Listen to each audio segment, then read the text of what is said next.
Oh, muito boa noite a todos e a todas que acompanham aqui a TV Fórum. Começa agora mais uma edição do Fórum Global, nosso programa semanal aqui na TV Fórum, que eu apresento ao lado da nossa querida Ana Prestes. Boa noite, Ana.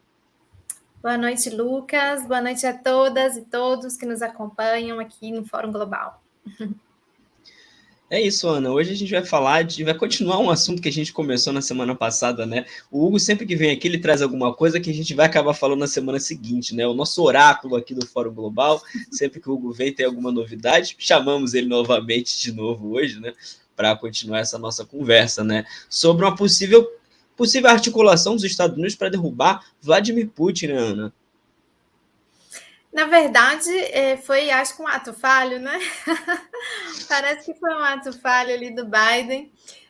Falou que estava pensando, né? O que eles têm pensado, né? Talvez a intenção deles esteja ficando mais clara. Aliás, hoje eu acho que a gente vai conversar isso com o Hugo, com a Natália. Hoje foi um dia importante. Esse dia 29 de março foi um dia importante, um dia de avanços nas negociações.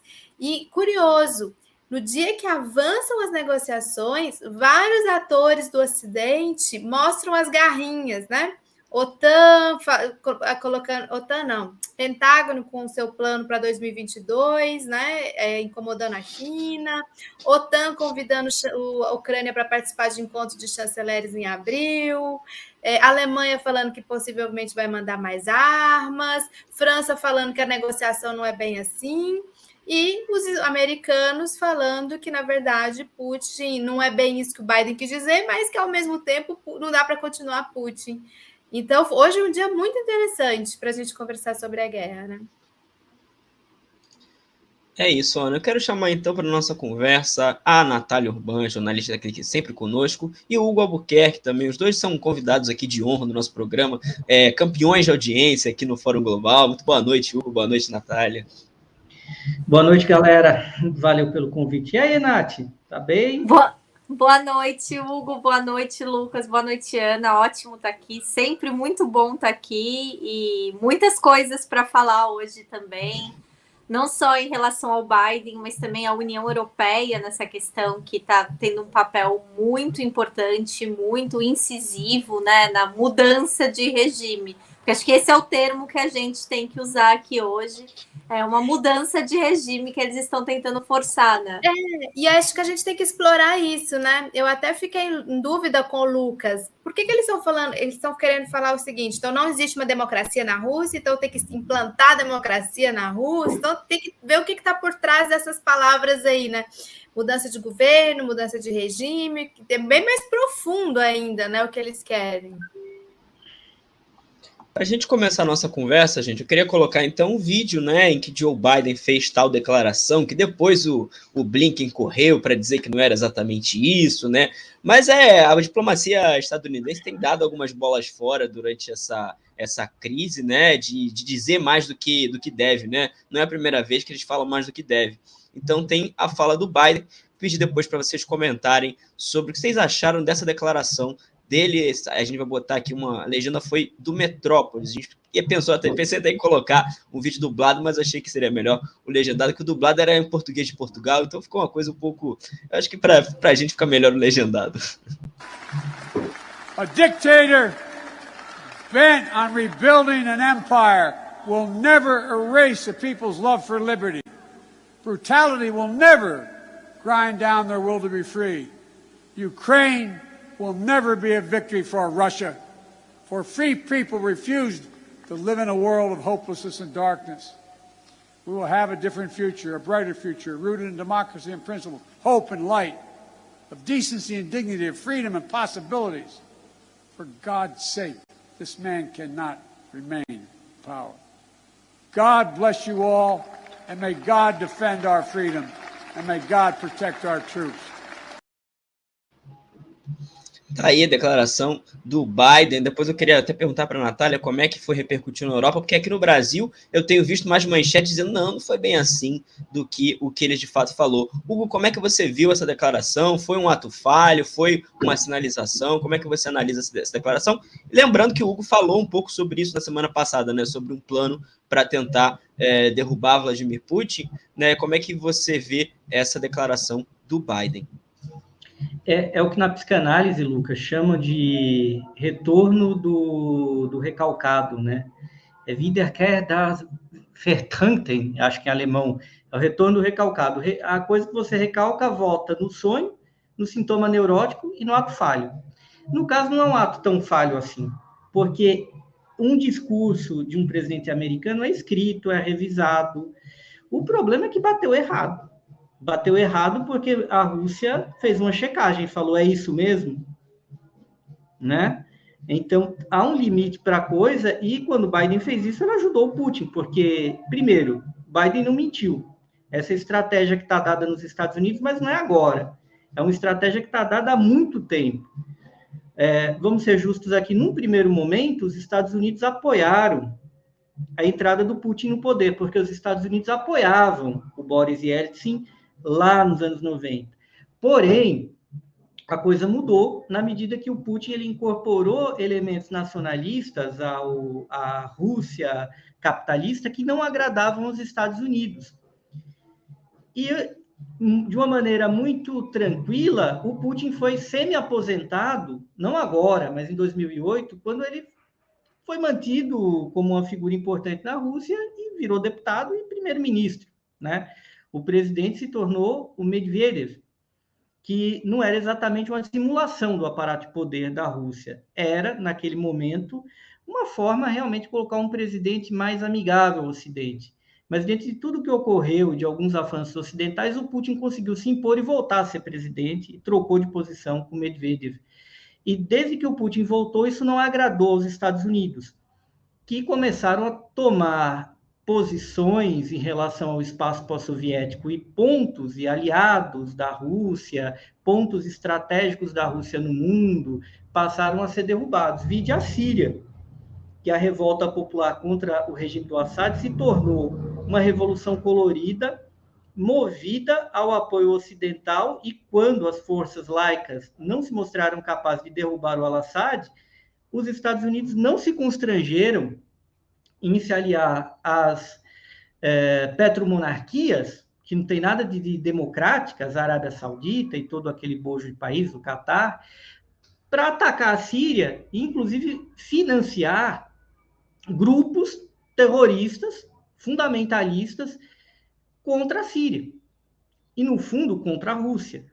Como os Estados Unidos não se constrangeram se usar também de uma revolta interna na Ucrânia para derrubar o governo e inserir um governo que lhe fosse fiel, inclusive apoiando elementos de ultradireita. Isso começou em 2014. Síria é um assunto de 2012, 2013. São movimentações anti-Putin. E elas chegaram no limite depois que os democratas voltam ao poder e fazem essa manobra na Ucrânia para jogar o Putin contra a parede. Eles não esperavam que o Putin dobrasse a aposta e fosse para o confronto. O Biden faz um discurso tentando agradar o público interno, né? Ele teve uma queda de popularidade continuada, a inflação é sim um problema grave nos Estados Unidos hoje, como não era há décadas, e o Biden achou que falando isso ia agradar o público interno americano, os aliados europeus, mas simplesmente gerou uma escalada. Então, o fato mais relevante não é o Biden ter dito, ele ter voltado atrás dizendo que não era bem isso no dia seguinte. E sendo desmentido antes... Isso chamou muita atenção, né? Entrou muita gente com panos quentes, né? Entrou o Blink. Isso chamou muita atenção, não sei se de vocês, que entrou muita gente para falar não era bem isso que ele queria dizer, né? Pegou mal, e alguém muito poderoso nos Estados Unidos falaram, calma lá, Biden. Não é para escalar esse ponto. Onde é que você quer chegar com isso? Você chegou num determinado ponto, porque existe uma preocupação da turma do capital nos Estados Unidos com a inflação. Perda do valor da moeda. Então, tem um cabo de guerra com a China que implica no seguinte: substituir importações da China, e a China tem retaliado não comprando títulos do Tesouro Americano como antes. O que isso implica? Mais inflação nos Estados Unidos por duas vias. Porque sem alguém comprando títulos do Tesouro Americano com a voracidade e velocidade que a China fazia, e sem importações baratas, a tendência é você ter aumento do preço, né? Da gasolina, do pãozinho, de tudo mais. E, junto disso, Biden foi para um confronto contra a Rússia, sancionando a Rússia sem um planejamento prévio, ao que tudo indica. Quando você sanciona um grande produtor de gás e petróleo como a Rússia, e produtor também de trigo, e produtor de vários outros insumos aí muito importantes, e também produtos industrializados, como fertilizante para a agricultura do Brasil, você gera uma inflação global. E o que talvez preocupe a oligarquia americana é o seguinte: aonde é que isso vai chegar? Num grau de escalada de confronto, e onde é que isso vai chegar dentro da economia americana?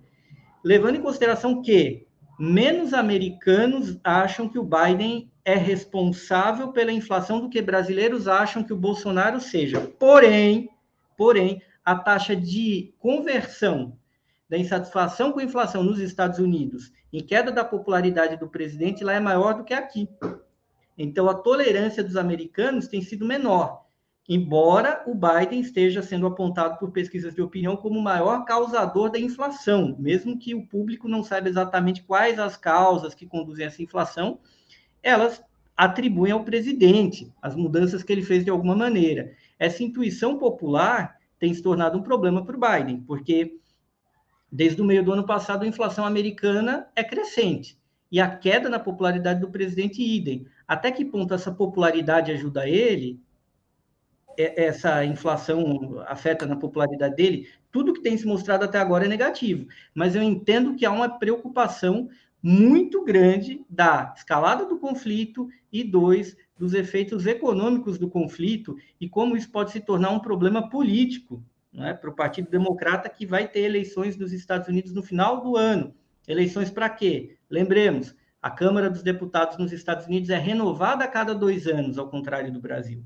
E 1/3 do Senado, normalmente, é renovado a cada 2 anos.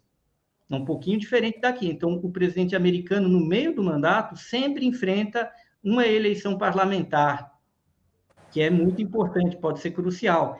E o Biden também está sendo sensibilizado por isso.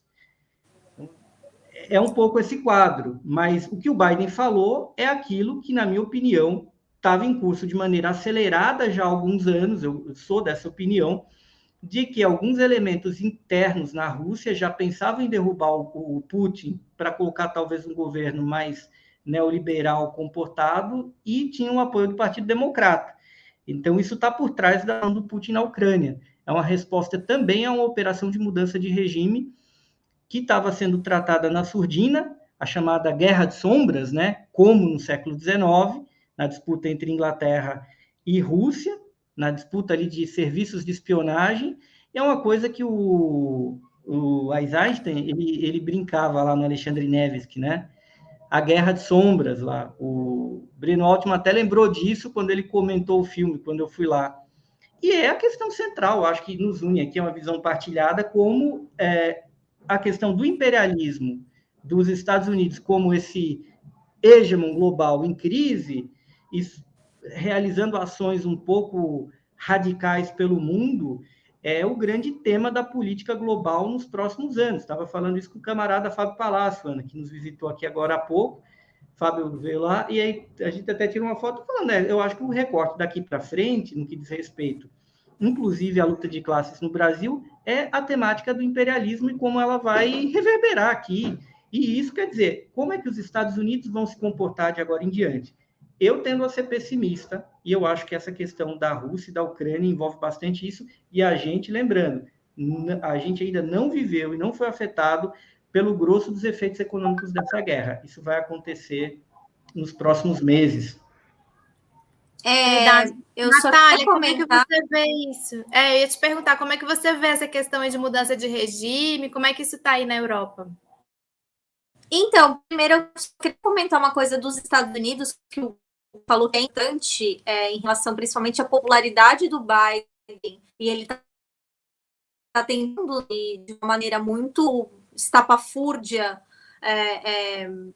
aumentar a sua popularidade, é que ele anunciou ontem o orçamento do Pentágono para defesa, né, para 813 bilhões de dólares, 31 bilhões a mais do que no ano passado.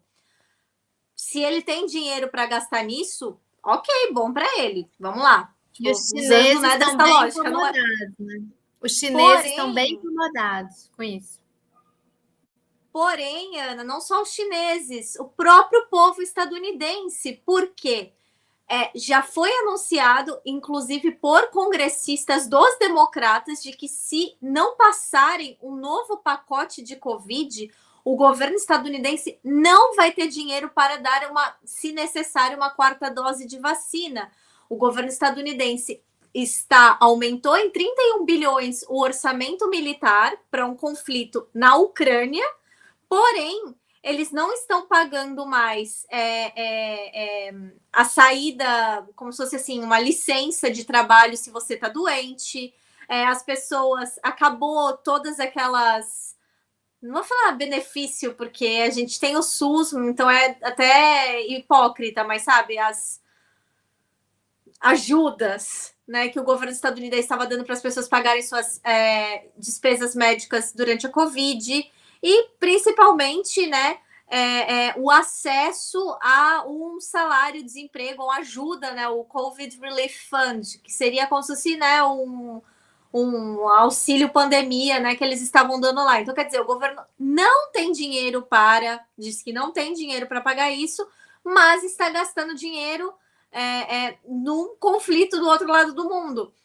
E o povo tá bravo porque o Covid continua afetando as pessoas ainda estão morrendo muito nos Estados Unidos. Vamos lembrar que os Estados Unidos não teve uma adesão de vacinação, foi bem longe do que eles gostariam que tivesse, né?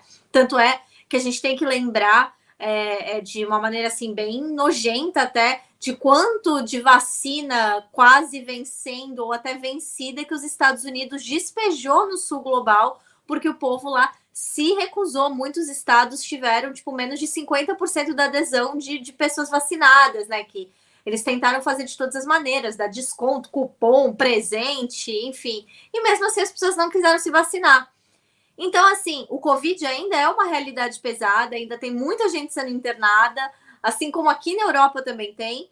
E só que lá eles ainda tiveram esse agravante de muita gente não tá querendo se vacinar. Então, assim, se necessário uma quarta dose, o governo não vai ter dinheiro, já avisou que não vai ter dinheiro para fazer uma outra campanha de vacinação. Então aí a gente vê, falar, a China está incomodada, mas o povo dos Estados Unidos, que é o primeiro interessado, que é o mais assim afetado, eles estão extremamente incomodados com isso. Falaram, olha, peraí, então vocês falam que a gente não tem dinheiro para ter saúde universal, mas estão tipo aumentando em bilhões o orçamento militar recorde, tipo, para um conflito que não tem nada a ver com a gente. Ah, mas nós precisamos libertar a Ucrânia, etc, etc. Então agora você está vendo pessoas que nem eram politizadas questionar isso nos Estados Unidos. Falar, olha, tá, a gente sente muito, o Putin é ruim, a gente não gosta dele, mas e eu aqui? Né? A gente tem áreas dos Estados Unidos, por exemplo, né? Detroit, a região ali do Michigan, o pessoal não tem água, sabe? Potável, a maior reserva. Natália, e como é que você acha que eles vão justificar essa questão aí de mudança de regime? Como é que eles estão jogando com essa questão da guerra para tentar reverter essa situação interna aí dos democratas? O que eu tenho visto é uma demonização exacerbada, né, do Putin, como se ele fosse... aí a gente entra novamente naquela questão da russofobia, né, como se tipo, ele fosse o novo Hitler, como se ele fosse uma ameaça para o mundo todo. E para o Biden, vamos ser sinceros, principalmente depois dessa fala do Biden, ele acabou dando uma força muito grande para o chamado, né, multipolarismo, né, para multipolarização, porque o pessoal falou, tá vendo? ele não gosta de você, ele vai te tirar do poder. E a gente está vendo, principalmente isso tem sido uma crítica que muitos comentaristas, que muitos jornalistas, que muitos pensadores decoloniais têm feito em relação a isso.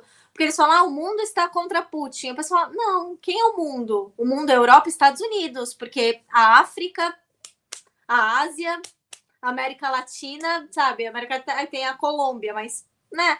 Assim, a maioria dos líderes da América Latina está se mantendo isento, assim como na África, assim como na Ásia. Então, quer dizer, você está tendo o quê? Um fortalecimento justamente desse argumento de tipo, ó, nós estamos em 2022 e a gente ainda tem essas pessoas querendo decidir quem vão ser nossos líderes. Ontem foi o Putin, porque quando a gente fala isso da esquerda, mas é que vocês são da esquerda, vocês são radicais, mas agora eles estão vendo, poxa, eles estão fazendo isso com o Putin, eles estão fazendo isso com uma pessoa que tem está em um outro espectro político. Então, será que eles não podem fazer um dia comigo, com o meu país, com o meu partido? E isso, por exemplo, é um questionamento que está sendo feito dentro, inclusive, da extrema-direita europeia.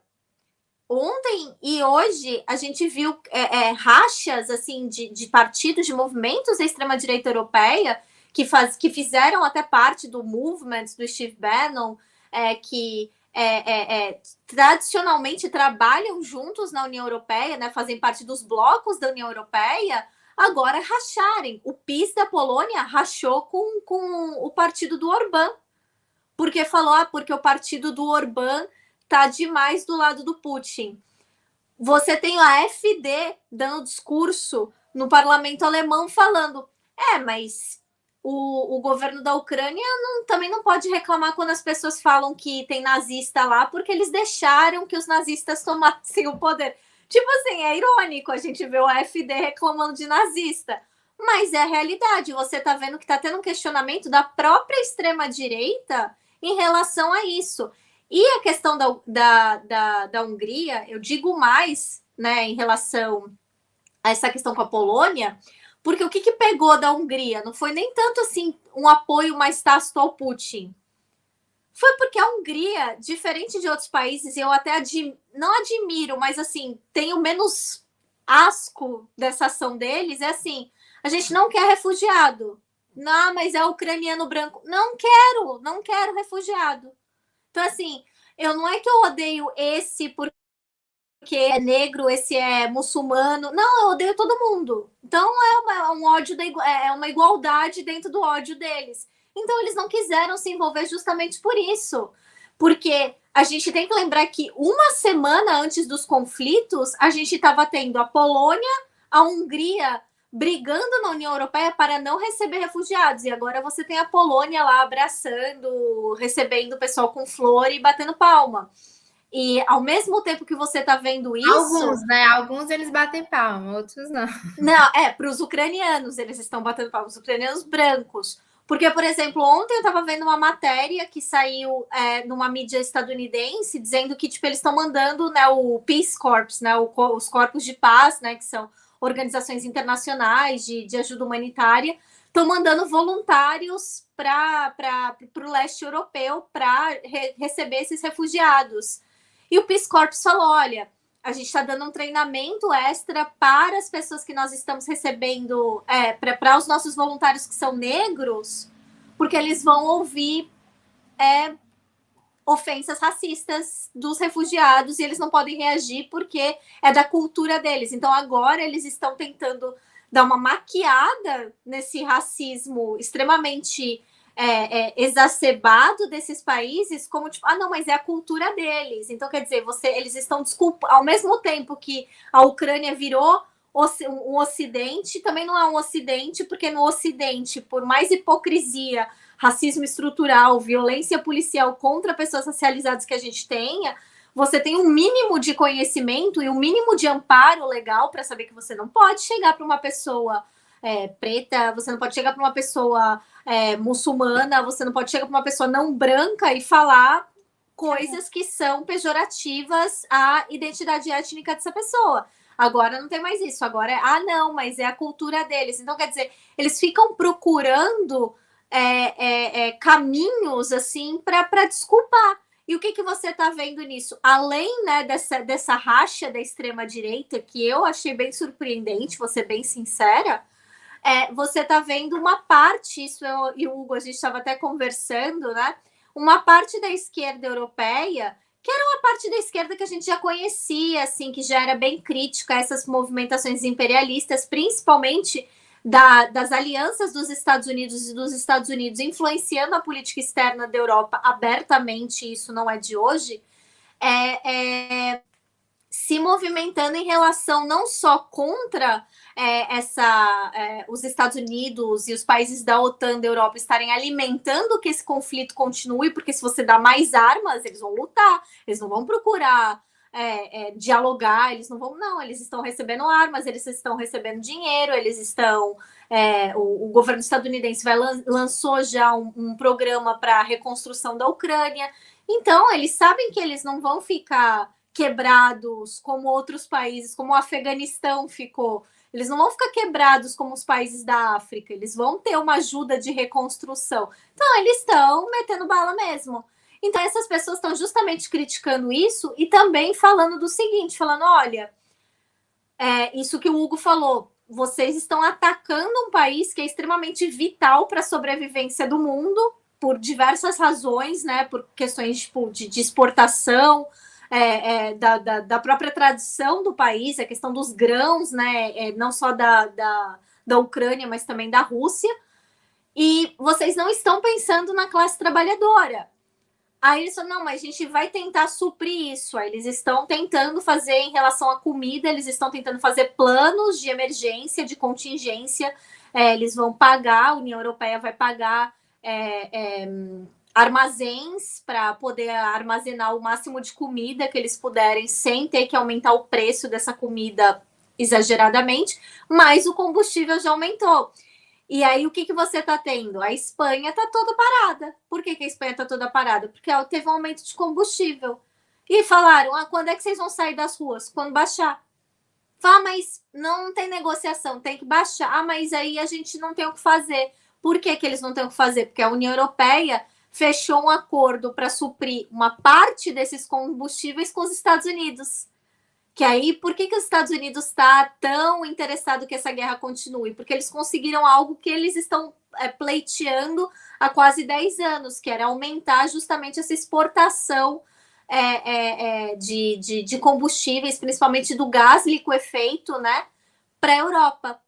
E agora eles já aumentaram, eles conseguiram aumentar e falar, a Rússia exporta 35%. Eles conseguiram aumentar em 2/3 o número dessa exportação. Os gasodutos, eles querem diminuir o uso dos gasodutos e acabar fechando esses gasodutos. Só que esse gás que está vindo dos Estados Unidos para a Europa, obviamente, vai custar mais, porque você está levando gás, principalmente porque o gás vai vir de navio. E esses gasodutos, eles tinham sido feitos não só para ajudar no serviço ou para otimizar a produção, mas sim para baratear ainda mais o custo da energia. Então, você tem a BBC mesmo falando... os tempos de gás barato na Europa são coisa do passado. Então, eles já reconhecem que a classe trabalhadora, que já está extremamente fragilizada por conta do declínio do capitalismo, por conta de crises econômicas, que a gente sabe que a Europa, teve partes da Europa que nunca se recuperaram ainda desde 2008, e agora, né, com a questão da Covid ainda tomando, né, essa chumbada que foi esse conflito na Ucrânia e tendo que aguentar isso porque os governos falam, olha, se você reclama é porque você é a favor do Putin. Então, se você não tem dinheiro para pagar o gás, você tem que fazer sacrifício, porque na Segunda Guerra Mundial as pessoas tiveram que fazer sacrifício. Aí eles usam, né, dessas retóricas que eles têm, tipo, de romantização do belicismo aqui na Europa, para poder argumentar que tudo bem você ficar sem energia na sua casa porque você está vencendo o seu inimigo. E está convencendo menos isso, né? Está cada vez convencendo menos, né, Natália? Eu queria... A Ana estava querendo trazer um outro ponto aqui para a gente conversar, mas antes disso, queria passar aqui no nosso chat, lembrar a todos e a todas, gente, quem está nos acompanhando. É muito importante para a gente que contribuam conosco com Superchat, com Pix. Nosso Pix é pix@revistaforo.com.br. Se você está nos assistindo ao domingo, nossa audiência é muito grande também aos domingos, contribui com o Pix e comente nos nossos comentários aqui da live, contribui com o Pix para o Fórum Global. A gente agradece muito todo tipo de contribuição e, é claro, também as contribuições gratuitas são muito bem-vindas. Deixar um like, compartilhar o nosso link, inscrever-se no canal, ativar o sininho e também, quem puder se tornar membro, a gente teve uma nova membra durante a nossa live aqui agora, a Marta Silva. Muito obrigado, Marta, muito bem-vinda. Queria passar também pelos nossos comentários. A Socorro Barbosa disse que adora a Natália, a Veranice também. A Natália, eu comento sempre com a Ana. A Natália e o Hugo são os queridinhos aqui do nosso programa. Sempre tem muitos comentários elogiando a participação dos dois. O Karen comentou que homem nojento esse Biden. Ana, eu vou passar então para você a bola. Só rapidinho, porque eu recebi essa informação agora, acabei de receber que o Biden vai aumentar em 13% o orçamento para o Departamento de Imigração nos Estados Unidos, ou seja, ele vai dar 8,1 bilhão para o Departamento de Imigração. E aí você viu essa semana ele fazendo, né, aquela foto-op lá com a criancinha ucraniana no colo. Não vai ser essas pessoas que o Biden vai atrás, ele vai atrás da gente, ele vai atrás dos caribenhos, ele vai atrás dos africanos. Então, quer dizer, essa eleição de meio de termo do Biden, né, dos democratas... Natália, esse departamento ele faz o que exatamente? Só para explicar. O ICE, né, que eles chamam de ICE, é o departamento de imigração, basicamente, né, de enforcement de imigração, ou seja, é a polícia da imigração, é a que vai fazer as batidas, é a que detém as pessoas, é a que controla justamente, tipo, questão de deportações, etc., as fronteiras. Então, quer dizer, ele vai usar essa eleição de meio de termo não para tentar cortejar aquele liberar o coração mole dos Estados Unidos, aquela coisa meio classe média do Brooklyn. Não, ele está tentando cortejar justamente o pessoal, os republicanos, porque tem muito republicano, o Hugo pode até falar melhor sobre isso do que eu, tem muito republicano que está criticando justamente essa questão, esse conflito na Ucrânia, por conta da questão dos combustíveis, né, principalmente do petróleo.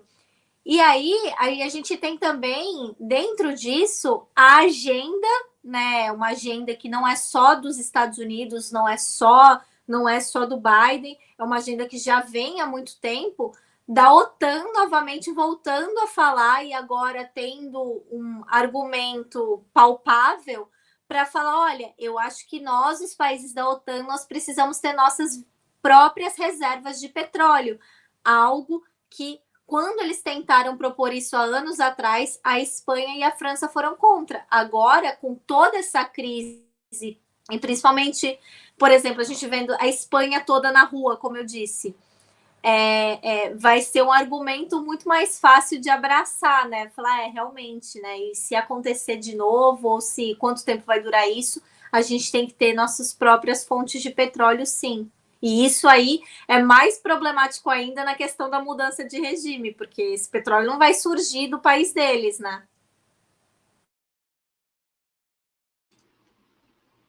Ana?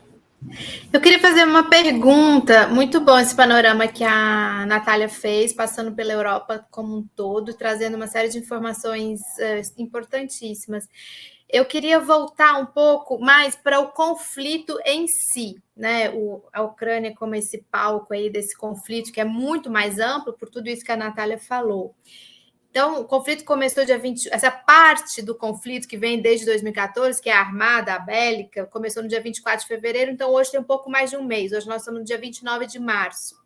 E pela observação que a gente tem feito, eu considero que hoje foi um dia importante. Eu queria saber se o considera isso, a Natália também.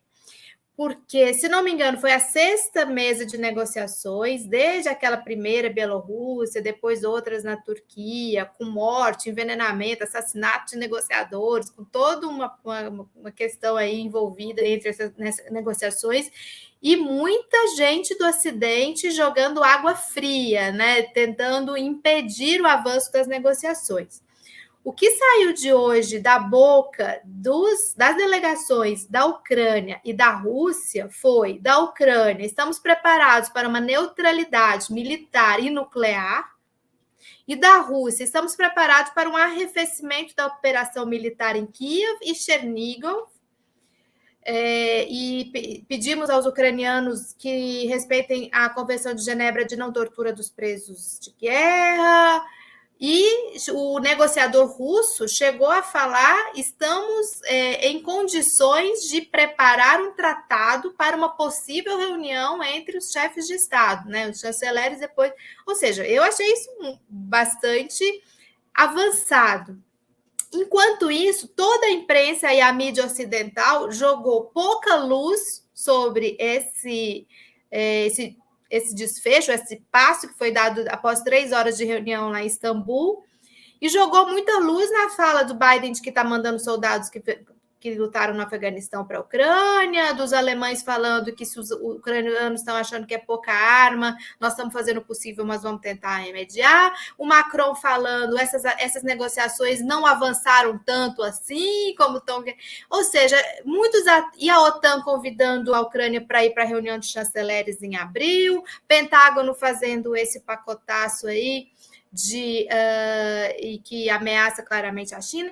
Ou seja, eu queria perguntar ao Hugo e depois à Natália como vê esse dia de hoje, como vê esse avanço das negociações, e se realmente hoje foi um dia em que o Ocidente acabou demonstrando sua insatisfação com o avanço dessas negociações. E é bom dizer que eles não estão presentes, né? Eles não são atores mediadores, né? É óbvio que foi falado que é preciso ter a assinatura dos... esqueci o termo agora, mas de quem participa também como salvaguarda dos tratados, né? Garantidores, né? É preciso ter a assinatura dos garantidores. Vamos ver, assim como lá nos acordos de Minsk, Alemanha e França foram garantidores, digamos assim. Então, eu queria saber de vocês o que vocês estão achando disso. Hein, Hugo? Olha, eu acho, Ana, eu não vejo com tanto otimismo. Eu acho que hoje houve essa notícia de que poderia se chegar a um acordo. O Putin acenou com algumas coisas, porque o Zelensky já há alguns dias havia acenado com um recuo, mas não dá para saber até que ponto entra um grau de dissimulação por parte de canto a canto. Eu acredito no seguinte: a Ucrânia, durante todo esse tempo, ela foi armada não para se defender de um ataque russo, mas para se tornar um atoleiro para a Rússia. A Rússia conseguiu entrar no território ucraniano com tranquilidade. A questão é a dificuldade para tomar pela maneira como o país foi militarizado ao longo de 7 ou 8 anos. E a Hillary Clinton nunca escondeu que o objetivo americano na Ucrânia era criar uma coisa como o Afeganistão, um atoleiro militar para a Rússia, uma provocação militar que levaria a Rússia a um conflito que não seria vantajosa. Quando o Putin foi à guerra lá, ele sabia disso daí. E ele sabia, e ele partiu para um ataque, primeiro para demarcar uma fronteira em relação à OTAN, para ele preservar um elemento estratégico central para a vida da Federação Russa, que é o Mar Negro. Então, em grande medida, derrubar o governo pró-Rússia lá da Ucrânia em 2014 teve a ver com a hegemonia sobre o Mar Negro e, consequentemente, era um meio de tentar derrubar a operacionalidade da frota russa em águas quentes. O que isso quer dizer? A Rússia tem uma marinha grande e importante, porém, ela não tem acesso a águas quentes durante o ano, salvo naquela saída que ela tem para o Mediterrâneo via Mar Negro. Então, a frota do Mar Negro tem um polo norte, que é a Crimeia, e tem um polo sul, que era a Síria, que foram ambas atacadas ao mesmo tempo. Então, o Ocidente ele usou de revoltas internas reais para derrubar 2 governos aliados da Rússia, obteve um êxito na Ucrânia, não obteve na Síria, com o objetivo de desarmar. O principal veio da Marinha Russa. Já não é de hoje. Lenin escreveu, meu amigo James Hermínio Porto divulgou ontem no Twitter. Lenin escrevia sobre como foi a intervenção das potências ocidentais contra os comunistas ali na Crimeia, na Guerra Civil. Sebastopol foi uma batalha central nos anos 1850 para quebrar a Rússia. Então, Tudo Tanto isso é que, só um parênteses, hoje o Putin fala o seguinte: tudo bem, Kiev, não sei o que, Chernihiv, mas Mariupol não, porque parece que o Macron, na ligação, pressionou ele para liberar Mariupol também, né? Para arrefecer Mariupol. Porque ali é o ponto central para eles com relação à costa do Mar Negro, né? E o Mar de Azov, que fica do lado. Então, Mariupol caindo, tem uma ligação entre o Donbass e a parte sul da Ucrânia, que é a parte norte da Crimeia, que já tinha ficado sob controle da Rússia, por votação, porque a Crimeia também sempre foi uma região muito à parte lá na Ucrânia. Então, eu não sei bem se isso pode sair, porque a Turquia tem um papel ambivalente aí, né? A Turquia, por um lado, se coloca como uma interlocutora da Rússia e da Ucrânia, por outro lado, a Turquia faz parte da OTAN. E o que se entende da estratégia da Turquia é que o Erdogan ele quer usar essa parceria com a OTAN para ter recursos para se desenvolver militarmente para o Oriente Médio, que em um dado momento o Ocidente vai entrar numa crise, e tudo isso que a Turquia acumulou via OTAN irá lhe favorecer numa empreitada de reconstrução do Império Otomano, né? Então, eu não acho que as negociações de hoje, eu acho que as negociações de hoje tendem a ser uma dissimulação de lado a lado. Porque se a Ucrânia quisesse evitar a guerra, ela poderia ter evitado. Mas ela não evitou porque o comando político ucraniano, ele já há muito tempo foi decidido pelos Estados Unidos, né? Vamos lá, aqui a Natália colocou esse ponto de governos escolhidos pelos americanos. Em 2014, tem um áudio que foi vazado de uma conversa da Victoria Nuland, que é uma dignatária americana, que ela admitiu que, olha, tirei fulano, coloquei Beltrano, eu acho que o Yatsenyuk é o melhor nome para ser primeiro-ministro. Essa conversa vazou, ninguém sabe como, se foi alguma interceptação da inteligência russa, e foi o que foi. Então, os grupos políticos na Ucrânia, eles já se reúnem com os dignatários americanos e eles são escolhidos dessa forma. É evidente que essa guerra não teria saído se o Ocidente não quisesse, se tivesse querido cumprir o protocolo de Minsk, ou se, nas vésperas do conflito, o Zelensky falasse o que ele está falando agora, olha, eu não vou armar a Ucrânia com armas nucleares, porque a Ucrânia tem um parque de usinas nucleares herdadas da União Soviética que podem servir como base para construir bombas atômicas. Então, a Ucrânia não começaria exatamente do zero se ela falasse hoje que iria construir armas atômicas. A Ucrânia tinha laboratórios de armas virológicas e biológicas. Isso também é uma coisa que a Victoria Nuland admitiu, e muita gente veio falar, não é bem isso que ela falou no Senado. E também a Ucrânia falava, queremos entrar na OTAN e vamos entrar na OTAN. E vamos entrar na OTAN, quer dizer, a Ucrânia não entra na OTAN, a OTAN que entra na Ucrânia, né? E obviamente, tropas da OTAN, lideradas pelos Estados Unidos, iam se estabelecer lá. Diante de tudo isso, é difícil crer que o Zelensky vai topar assinar isso, ou ele vai cumprir esse novo acordo. Porque se a elite ucraniana tivesse alguma preocupação com o país, negociaria a neutralidade, o que seria, em resumo, a derrota da Rússia, mas seria uma vitória de um governo nacionalista ucraniano que quisesse estabelecer uma Ucrânia soberana. A Ucrânia tem o mesmo status que, por exemplo, a Finlândia e a Suécia têm, que são países neutros, até pela proximidade com a Rússia. No atual conflito, a OTAN e os Estados Unidos chegaram a pressionar a Suécia para ela entrar na OTAN, e a Suécia teve uma posição sensata de falar, bom, não vou entrar, porque isso é trazer um risco para cá, que não havia até ontem, isso não estava na mesa. Então, quer dizer, essa história de existirem países neutros por estarem nas proximidades da Rússia, hoje, não agrada aos Estados Unidos. E vai haver... A Finlândia foi, só fazendo um adendo aqui, Hugo, a Finlândia publicou essa semana ou semana passada uma carta dizendo por que nós queremos entrar na OTAN. Isso foi do governo da Finlândia, eles anunciaram. Da Suécia, que a Suécia não queria, isso nunca se cogitou, a Finlândia era neutra, mas a Finlândia, como eu falei, a Finlândia não tinha uma posição, é bom você ter falado isso, que eles se posicionaram. A Finlândia que tem um histórico de conflito com a Rússia, né?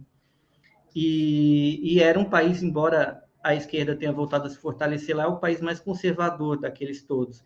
A Suécia recuou, mas tem uma pressão muito grande da OTAN, inclusive porque a Suécia, ao contrário da Finlândia, tem indústria bélica própria. Ainda que com peças ocidentais, A Suécia tem, caça, que o Brasil, inclusive, está comprando, que tem motor americano, mas são caças, em grande medida, suecos, os Gripen. Então, os Estados Unidos não só não gostavam dessa história de uma Ucrânia neutra, como eles usaram o atual conflito para tentar desmontar a neutralidade construída na Ucrânia e na Suécia pelo bem da paz mundial. Porque é isso que está colocado. E hoje, quem está pagando a conta imediata é a Europa. Os Estados Unidos estão arcando com inflação que pode ser incômoda para o cidadão, que pode levar a uma queda da popularidade do presidente. Porém, o choque mesmo está aí na Europa. E o choque de receber refugiados e o choque de pagar por uma energia mais cara. Então, eu não sei se essas negociações de paz vão dar em alguma coisa ou se, uma vez seja colocado algum acordo na mesa, isso vai ser realmente cumprido. Porque a postura do atual comando ucraniano é, desde o começo, não parar um conflito. A Rússia celebraria a neutralidade da Ucrânia como uma vitória, mas não seria exatamente uma vitória para a Rússia se isso tivesse sido levado a cabo. Mas era um pouco que o Putin pedia, isso não foi atendido. E muito antes da operação militar russa na Ucrânia, o Biden já sancionou a Rússia. Então, a gente tem de lembrar a ordem dos fatores também, que não foi a Rússia ter sido sancionada porque atacou a Ucrânia. Não, a Rússia está sancionada desde 2014, duramente. Por conta da Crimeia, que muita gente tem de explicar. Por conta da Crimeia. Por causa da Crimeia, que teve uma decisão de falar, olha, não queremos fazer parte, até porque a presença da Crimeia na Ucrânia sempre foi artificial, e isso pode ser constatado até pelo padrão de voto na Crimeia, que era muito diferente do leste ou do oeste. Inclusive, a Crimeia, em um dado momento, foi o último foco de apoio ao comunismo na Ucrânia, se a gente olhar a eleição de 99, por exemplo. E assim, dito tudo isso, eu acho duvidoso, eu acho que há uma dissimulação de lado a lado, mas eu acredito que o Zelensky ele quer administrar esse Estado, porque não há uma preocupação da parte da elite dirigente, da classe dominante, do veio dominante da classe dominante ucraniana e seu grupo dirigente atual com o país. Agora, se há tanta dissimulação, por que incomodou tanto os norte-americanos? Porque a Ucrânia joga com isso daí também para conseguir puxar sardinha para o seu braseiro. Isso já aconteceu antes, quando o Zelensky negociou armamento com o Trump falou, muito bem, mas entrega o filho do Biden, que é lobista na Ucrânia. E aí, misteriosamente, essa conversa vazou e se tornou o elemento de investigação para o impeachment do Donald Trump, que não passou no Senado pelo fato do Donald Trump ter maioria. Mas ninguém investigou se o Hunter Biden era ou não. Então, a grande mídia americana, inclusive, desacreditou jornalistas que investigavam o lobby democrata criminoso na Ucrânia. Porém, agora eles estão admitindo, veja bem, os tais e-mails do Biden, do Hunter lá na Ucrânia são verdadeiros. Hoje, desacreditaram ao Glenn Greenwald, que falava naquela época, existe uma coisa muito suja da parte do Partido Democrata na Ucrânia. Teve todo esse episódio. Atualmente, o Zelensky brincou com isso daí. A todo momento ele falava, olha, vamos ser invadidos, agora não vai ser mais, olha, os Estados Unidos não vão ser. Há um limite da coisa em que os Estados Unidos controlam a Ucrânia, em termos gerais, mas existem, primeiro, pequenos movimentos táticos que não são controlados. Eles se dão num conflito, numa alta pressão, e as figuras que realmente mandam na Ucrânia, que estão fora da Ucrânia, que estão lá na City Londrina, eles chegam, olha, vamos jogar com essa chantagem aqui. O que é que eles jogam? Porque havia uma crença na Rússia de que uma ação militar, o Zelensky capitularia, assinaria justamente isso. Neutralidade, não entrada na OTAN, não nuclearização. O Putin apresentaria isso como uma vitória. E o Putin, sabedor que ia tomar sanções, usaria inclusive as sanções para fazer uma reorientação da economia local. Porém, o que o Putin talvez não esperasse é que o Zelensky não estava nem aí para fritar o país. Ele ia fazer uma grande campanha de comoção internacional para capitalizar em torno de si e fazer os democratas cederem mais coisas, que está além de uma ajuda humanitária, está além de mandar umas arminhas para a Ucrânia. está no favorecimento e na sustentação desse grupo dirigente da Ucrânia, que ganhou com uma votação muito grande com Zelensky, mas se a gente investigar as eleições posteriores que ocorreram na Ucrânia, ele já não era tão dominante assim. E o Zelensky, antes da guerra, teria dificuldades para se reeleger contra o ex-presidente, o Petro Poroshenko, que é um oligarca, um bilionário, ligado ao primeiro presidente da Ucrânia independente, o Leonid Kravchuk. Então, havia também essa disputa lá. E o Zelensky, ele joga agora. Vou aceitar o que os russos iam me obrigar. E, com isso, ele espera que os Estados Unidos mandem mais armamento e mandem algum tipo de ajuda, sabe-se lá para quê e onde para quem. Algum tipo de favorecimento, onde o Partido Democrata tome a posição da Ucrânia. Porque, de certa forma, o Zelensky é refém do Biden, mas o Biden também é refém do Zelensky. Porque ele autorizou o Zelensky perante a comunidade internacional. Então, a partir daí, começa a acontecer alguns erros.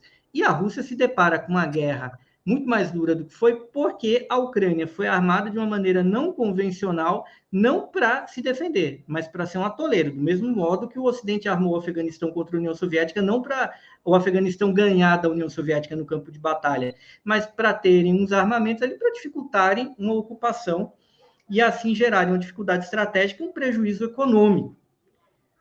Não é dessa vez, como o próprio primeiro-ministro da Polônia, que é um semipresidencialismo, mas o premier lá tem algum poder, ele vira e fala, olha, a Rússia pode, naquele plano do mal que ele falou de destruição da Rússia, e ele falou para todo mundo, ponto 1, 2, 3, 4, 5, 10, lá da guerra híbrida que deveria ser empreendida contra a Rússia, e ele fala, olha, as sanções podem ser absorvidas pela Rússia no atual cenário.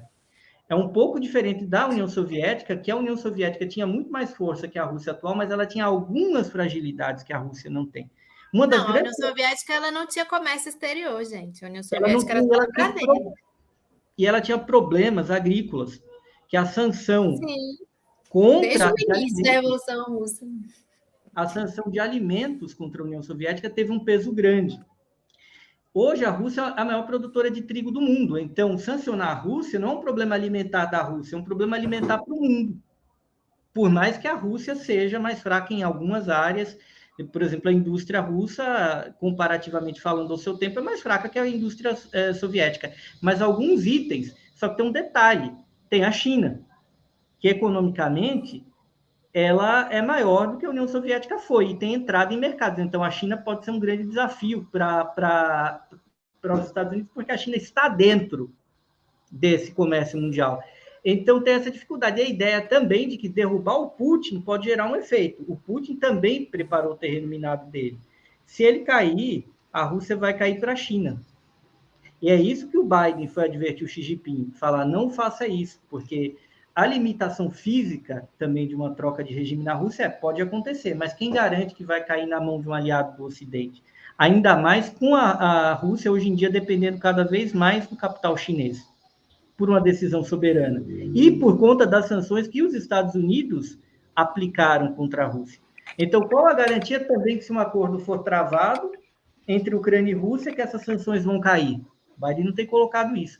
Então, o cenário não é tão simples. Eu acho que, no atual momento, o Biden, mais que o Putin, ele se meteu numa armadilha, porque ele não calculou exatamente os custos econômicos do que foi partir para jogar a Rússia para lá, e e eu digo que ele não fez isso, gente, porque se o Biden tivesse um plano desenhado de sancionar a Rússia, ele teria antes distendido a relação com a Venezuela e com o Irã para ter petróleo, não porque ele é bonzinho, e ele teria, de alguma forma, persuadido o príncipe saudita a aumentar a produção de petróleo no mundo. Ele não fez isso, ele foi fazer isso depois que ele viu o cabo de guerra começar. E hoje os russos estão cobrando tudo em rublo, né? Vocês viram aí a confusão com o Catar e tudo mais. E falaram que era em rublo, e a Europa... Só paga em rublo agora. A Europa está muito brava, para não usar termos chulos com isso. E só fazer um comentário, isso que o Hugo está falando, não vejo com tanto otimismo, não só ele, mas os Estados Unidos, a Casa Branca já falou, não se enganem pelo que a Rússia está dizendo, não tirem suas tropas, continuem se defendendo. O Ministério de Defesa britânico falou a mesma coisa. E o próprio Zelensky, porque ele faz, né, as mensagenzinhas no... Isso que chamou muita atenção. Os franceses falaram, os britânicos falaram e os alemães falaram a mesma coisa. Não apostem nessas negociações. E o Zelensky falou, olha, eu tô vendo coisas positivas, mas nós não acreditamos numa recuada, né, numa retirada de tropas russas e a gente não vai ceder nenhum milímetro até a gente ver que isso é verdadeiro ou não. Porque as pessoas estão morrendo, e ele ainda fez alguma coisa, falou assim, palavras não nos protegem, né, dos estilhaços das bombas russas. Então, quer dizer, positivo para quem, né? Foi positivo, assim, para quem? O que eles estão querendo em relação a isso, né, de fato? Porque não tem o interesse, por mais que eles digam que tem Europa, os Estados Unidos e o próprio Zelensky, eles não têm o interesse que esse conflito acabe desta maneira e tão cedo, porque eles querem tirar o máximo de proveito disso possível. A França, por que a França está agindo do jeito que eles estão agindo agora? Porque o Macron tem eleição, e uma eleição que estava muito complicada. Agora ele está com uma boa margem de diferença dos outros candidatos. E o que eu acho interessante é que os outros 3 candidatos que estão empatados, né, que estão basicamente com a mesma porcentagem, são 2 candidatos da extrema-direita e o candidato da esquerda, né, que é o Mélenchon, que justamente está falando que a França, por conta de toda a sua história, deveria se mostrar como um país não alinhado e não sair comprando a briga da União Europeia. Então, você tem a Alemanha, que numa dessas está tentando solidificar esse novo governo, né, depois de uma era de Merkel, né, mostrando um fortalecimento. Você tem o Reino Unido, que usou isso. Aí eu falo novamente para todo mundo que chegava e falava, ai, Natália, mas você também é chata e você nunca está feliz com nada, não sei nem porque você mora aí. Quando eu falava, não falem que o Reino Unido é um país sério, porque vocês vão... o Boris Johnson vai tomar bronca porque deu festa na pandemia. Eu falei, isso não vai dar em nada, vai dar em pizza. Não, eu vi deputado do PT elogiando isso, eu olhava e falei, gente, não falem que vocês não entendem, porque tá chato, gente, tá chato. Eu moro aqui, eu sei como é que é. Deu alguma coisa? Não. Se hoje tivesse eleição de novo, o Boris Johnson seria eleito de novo. Talvez, dentro dos conservadores, eles não querem que o Boris Johnson continue, eles estão fazendo ainda as investigações lá do chamado Partygate, mas o Boris Johnson está no poder. Esse conflito da Ucrânia trouxe outras críticas em relação ao governo dele, mas as críticas das coisas que ele está fazendo aqui, de fato, foram varridas para debaixo do tapete. Por quê? Porque agora a gente não tem que pensar em o custo de vida aumentou mais de 1.000 libras ao ano para uma pessoa da classe trabalhadora que não tem 1.000 libras. Mas tudo bem, porque a gente tem que falar da Ucrânia. O governo tem várias incongruências em diversas políticas internas e externas. Vamos só focar na questão da imigração agora. Que legal, né? Tipo, sou imigrante, lido com isso, milito isso. Não, mas a gente está falando de ucraniano, o resto vai continuar em campo de refugiado. Então, quer dizer, tudo isso está servindo, esses países estão usando, não gosto do termo cortina de fumaça, mas eles estão usando para fortalecer suas posições internamente e apagar todos os erros que eles têm cometidos em seus respectivos países, porque ninguém no momento vai ousar, e isso não só aqui, mas, por exemplo, nos Estados Unidos, teve um episódio muito pontual em relação a isso, de uma coletiva com a Nancy Pelosi, né, que é a líder dos democratas do Congresso, falando sobre a Ucrânia, e um repórter falou, olha, eu ainda estou esperando minha pergunta. Ela, mas sem conveniente, hein, cara? Falou assim, olha, a minha pergunta eu acredito que seja importante, porque eu quero saber se o governo vai dar dinheiro pra gente, tipo, ter o auxílio do Covid, como é que vai ficar, né, o investimento do governo em saúde. Mas você quer falar disso agora, quando tem ucraniano morrendo? Ela falou, mas congressista, tem pessoas aqui nos Estados Unidos morrendo nesse momento, e vocês não estão fazendo nada em relação a isso. Então, quer dizer, eles estão usando toda essa situação para encobrir os erros que eles estão cometendo internamente. Porque uma declaração que faça alguma coisa XYZ, igual o pessoal falando, ai, o Boris Johnson teve reunião do G7, o Boris Johnson excluído, etc. Mano, o Biden tava lá, todo mundo abraçando o Biden, a popularidade do Biden nos Estados Unidos está pior do que a do Boris Johnson. O Boris Johnson seria reeleito hoje. O Biden tá perigando que se tivesse eleição hoje, o Trump volta, ou voltaria até uma outra alternativa dos republicanos. Então, quer dizer,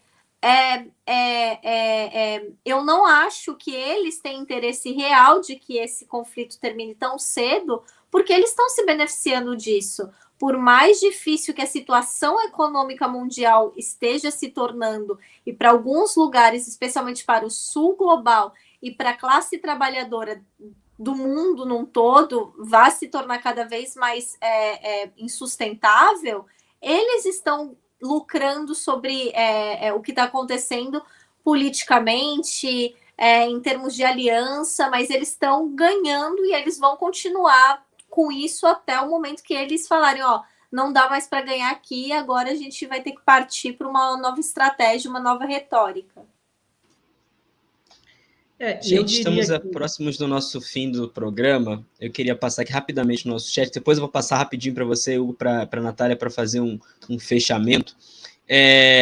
A Veranice Ferreira, o pessoal está elogiando bastante o nível do debate, vários comentários aqui sobre o debate de alto nível. A Veranice comentou, o debate aqui é de alto nível mesmo, o Carol merece apoio para continuar o excelente trabalho. É isso, gente, queria reforçar com todos e todas que estão nos acompanhando até agora, nossa audiência segue bem alta, o pessoal quer continuar ouvindo vocês, então eu quero pedir a todos e a todas, quem não deixou o like ainda na transmissão, já deixa o like, inscreva-se no canal, compartilhe essa transmissão, e também quem puder contribuir com Superchat ou com Pix, nosso Pix é pix@revistaforum.com.br. Tudo isso é fundamental para a gente ter debates como esse que a gente teve hoje, aqui toda semana, com o nosso Fórum Global.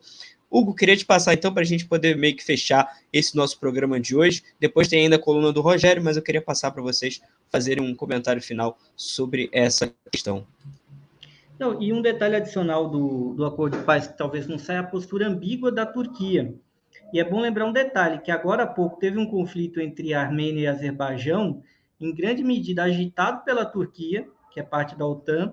A Rússia deixou que a coisa corresse, porque havia um governo antirrusso na Armênia que caiu, aí a Rússia entrou e mediou o conflito. E o que foi acordado na mediação está sendo descumprido. E também há pegadas da Turquia no levante cazaque, que a gente discutiu aqui também. E eu falava, Cazaquistão... Fora a Síria, né? Fora as confusões da Turquia na Síria. E um detalhe importante, a Merkel, todo mundo fala, uma grande líder, democrata. Vamos lembrar do seguinte, a Alemanha vendeu muita arma e forneceu muita coisa para a Turquia no contexto da guerra da Síria. E o que a Turquia fez para matar os curdos, né? E para apoiar o Estado Islâmico também. Então, eu não estou falando da aliança de governo, mas uma aliança de Estado que rolou ali, gente. Não vamos ser iludidos. No caso do Reino Unido, que a Natália colocou, se o Boris Johnson perder, ganha a atual liderança lá do Labour, que é um pessoal que está perseguindo a esquerda do partido, né? E perseguindo o Corbyn, uma liderança respeitável, foi candidato a primeiro-ministro e agora está sendo perseguido dentro do próprio partido, talvez nem volte ao Labour. O sujeito que é o líder do Partido Trabalhista é um cavaleiro de Sua Majestade, Rainha da Inglaterra, um procurador. Então, está tudo dominado. No caso da França, também incomoda a posição do Mélenchon. Talvez, tomara que dê certo, seria um nome mais interessante ali. Mas a gente tem uma extrema-direita também, que a Marine Le Pen, no primeiro momento, falava contra a OTAN. No atual cenário, ela também se alinhou a favor, né? Vendo, inclusive, que o Macron estava crescendo. Então, o Ocidente está fazendo isso na Ucrânia.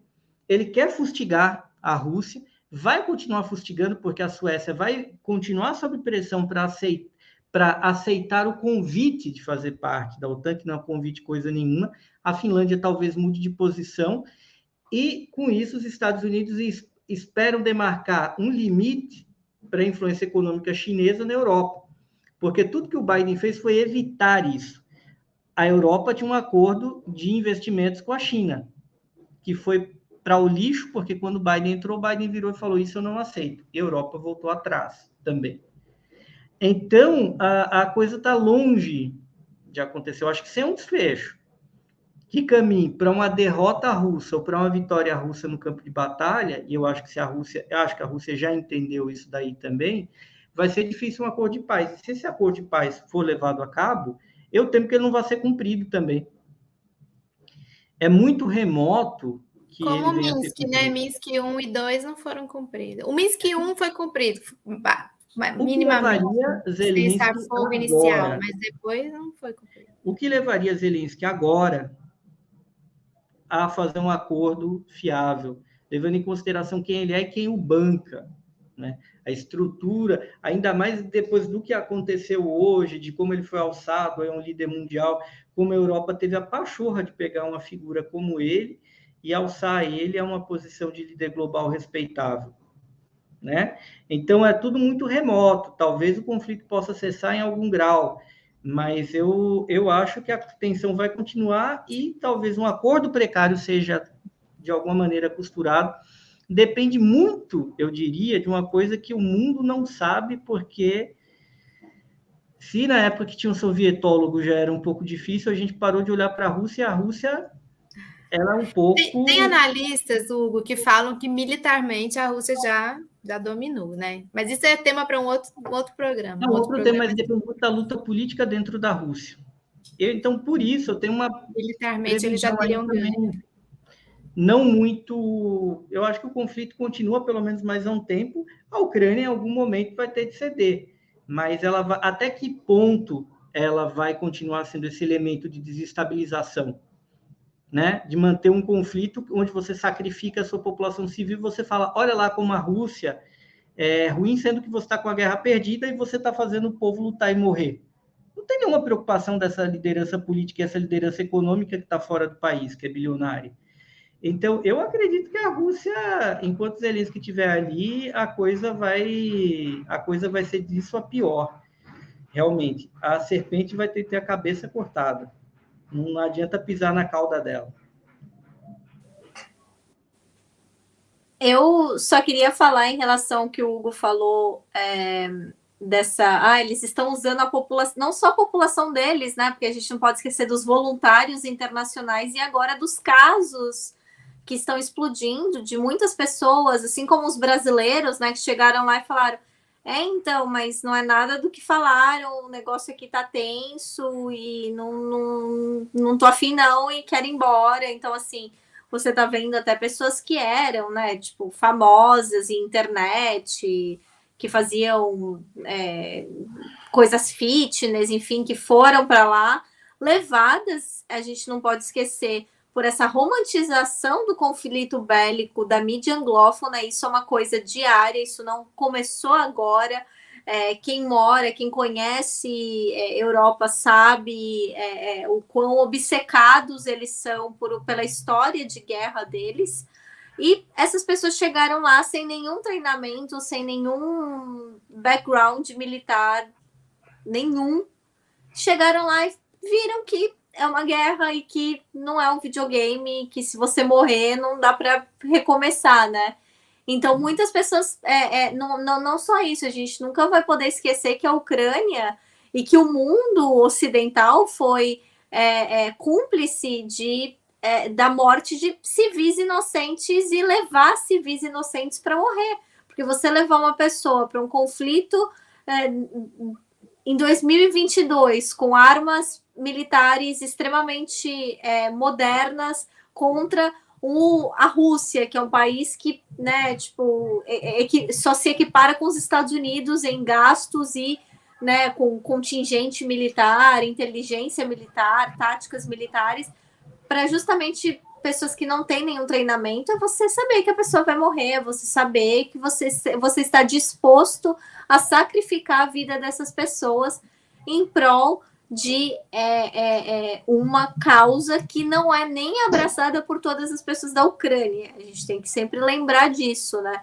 que o Zelensky, não é o que está acontecendo lá, não é uma unanimidade, né? Vamos lembrar da lei marcial que fechou, criminalizou, perseguiu os partidos que já eram criminalizados, que já eram perseguidos, e isso é uma coisa que a gente tem que levar em consideração também, que você não está vendo questionamentos em relação a isso.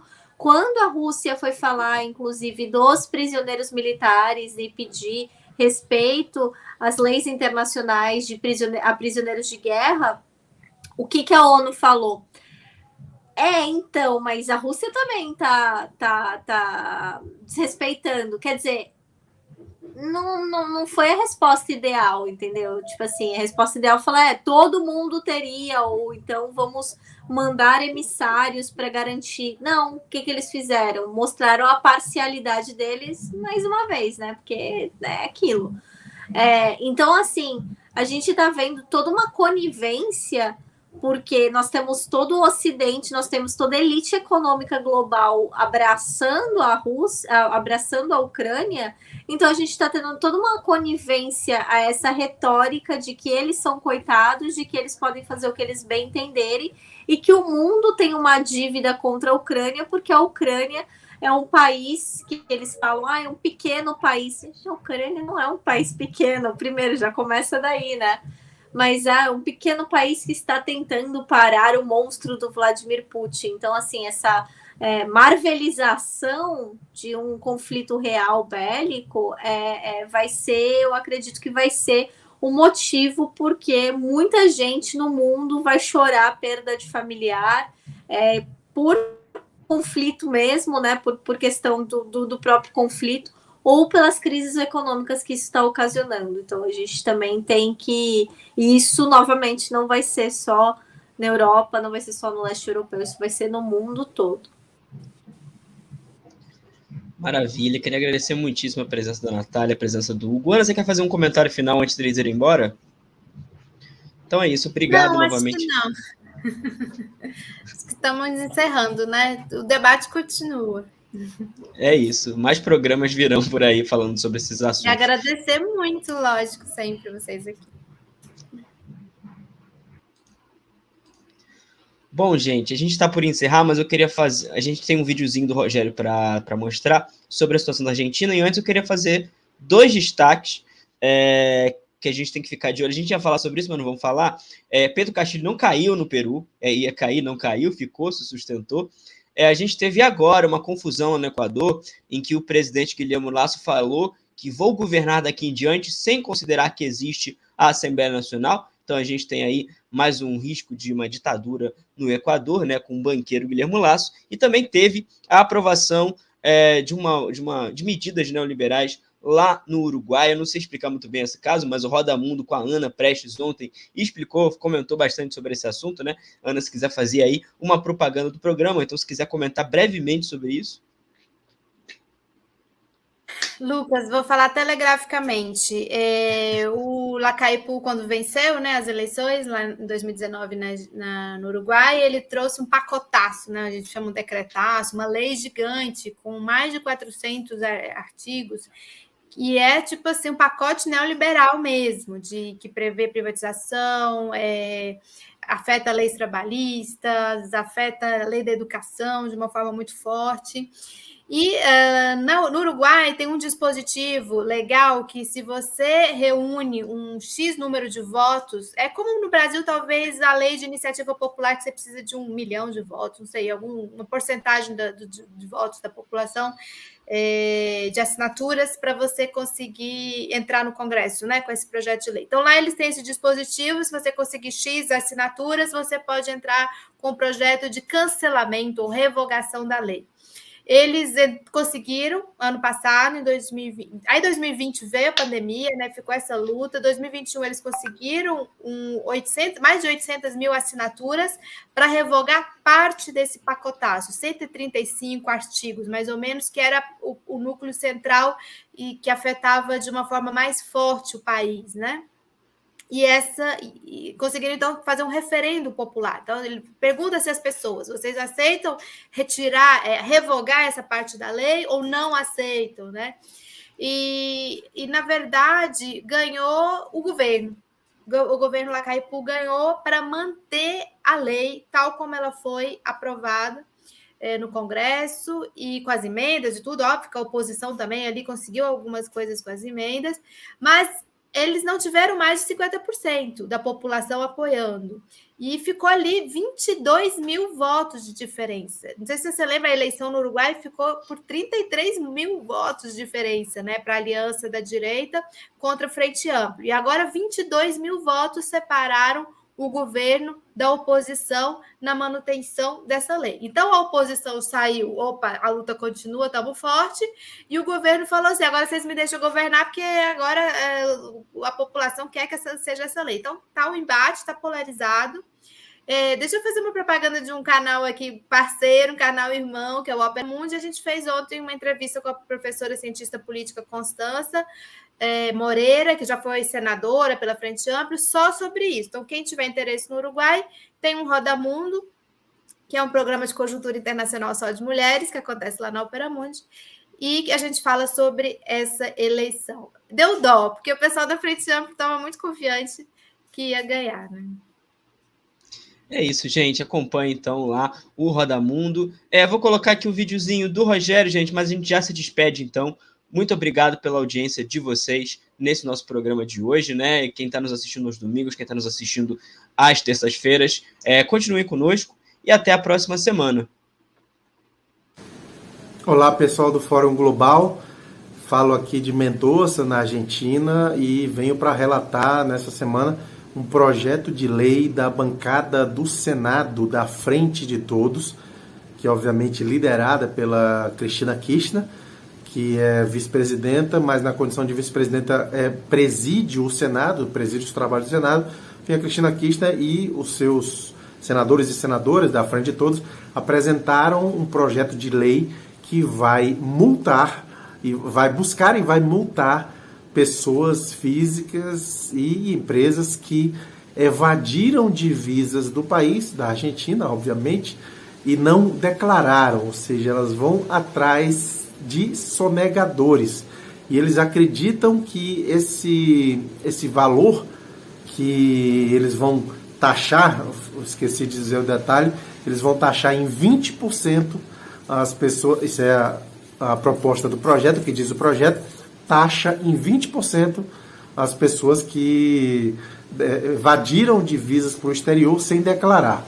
Eles acreditam que vão poder arrecadar algo em torno de 20 bilhões de dólares com esse projeto, caso seja aprovado. E esse recurso eles querem destinar todo para o pagamento da dívida com o FMI, que é o grande motivo da disputa interna, do racha que existe atualmente na base do governo Alberto Fernandes, colocando de um lado o kirchnerismo, a Lacâmpora e setores aliados, e do outro lado as forças ligadas ao PJ tradicional, o Partido Justicialista, que estão aliados em torno do Alberto Fernandes e da proposta que foi acertada, né, do acordo que foi acertado com o FMI para pagamento da dívida. Claro que a direita já chiou muito com esse projeto e eles já defenderam todo tipo de coisa ruim na Argentina.